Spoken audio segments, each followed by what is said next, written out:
नमस्कार। News room में आप सभी का स्वागत है। लेबनान में हमले बंद करने के बाद अब इजरायली बमों और मिसाइलों ने सीरिया की ओर रुख कर लिया है। हम आपको बता दें कि इजरायल ने दावा किया है कि उसकी सेना ने सीरिया में हवाई हमलों के जरिए हथियारों के बड़े भंडार को नष्ट कर दिया है।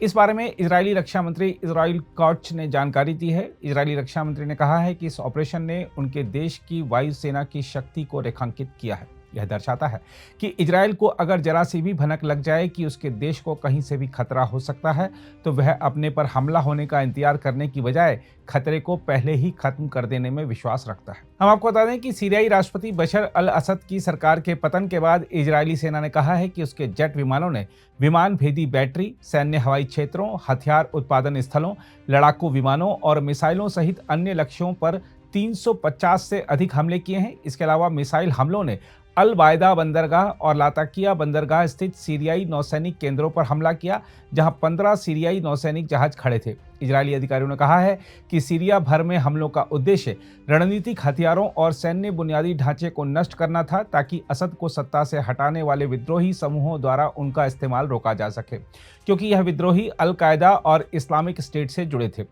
इजरायली प्रधानमंत्री बेंजामिन नेतन्याहू ने इस बारे में कहा है कि सीरिया के आंतरिक मामलों में हस्तक्षेप करने का हमारा कोई इरादा नहीं है, लेकिन हम स्पष्ट रूप से वह करने का इरादा रखते हैं जो हमारी सुरक्षा सुनिश्चित करने के लिए आवश्यक है।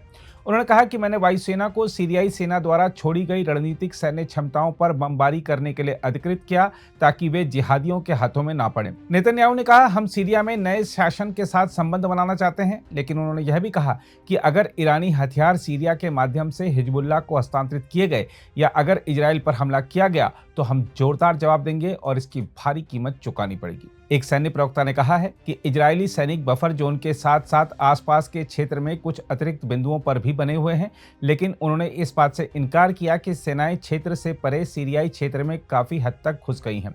एक सीरियाई सूत्र ने मीडिया को कहा है कि वे क्षेत्र के पूर्व में कई किलोमीटर और दमिश्क हवाई अड्डे से कुछ ही दूरी पर कटाना शहर तक पहुंच गए थे। सैन्य प्रवक्ता लेफ्टिनेंट कर्नल नदव शोशानी ने संवाददाताओं से बातचीत में कहा, आईडीएफ बल दमिश्क की ओर आगे नहीं बढ़ रहे हैं। यह कुछ ऐसा नहीं है जो हम कर रहे हैं या किसी भी तरह से इसका पीछा नहीं कर रहे हैं।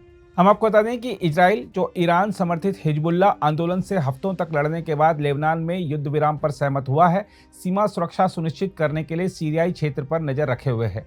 इजरायली सेना के अनुसार हमलों ने सीरिया में अधिकांश रणनीतिक हथियारों के भंडार के साथ साथ दमिश्क, होम्स, टार्टस, लाताकिया और पलमायरा शहरों में उत्पादन स्थलों को भी प्रभावित किया है। एक बयान में कहा गया है कि स्कड और क्रूज मिसाइलों के साथ साथ समुद्र से समुद्र में मार करने वाली मिसाइलें, ड्रोन लॉन्चर और फायरिंग पोजीशन को नष्ट कर दिया गया। सैन्य हवाई क्षेत्रों और ठिकानों पर हमलों में सीरियाई सैन्य हेलीकॉप्टर, लड़ाकू जेट और टैंक भी नष्ट हो गए। इजरायल ने अपने मुख्य दुश्मन ईरान के सहयोगी असद के पतन का स्वागत भी किया है, लेकिन प्रमुख विद्रोही गुट हयात तहरीर अल शाम पर सावधानी पूर्वक प्रतिक्रिया व्यक्त की है, क्योंकि इसकी जड़ें अल कायदा और इस्लामिक स्टेट सहित इस्लामी आंदोलनों में हैं। हालांकि इसने वर्षों से अपनी छवि को नरम करने की कोशिश भी की है। अगर आप भी लेना चाहते हैं देश दुनिया की तमाम जानकारी, तो आज ही सब्सक्राइब करें हमारे चैनल को।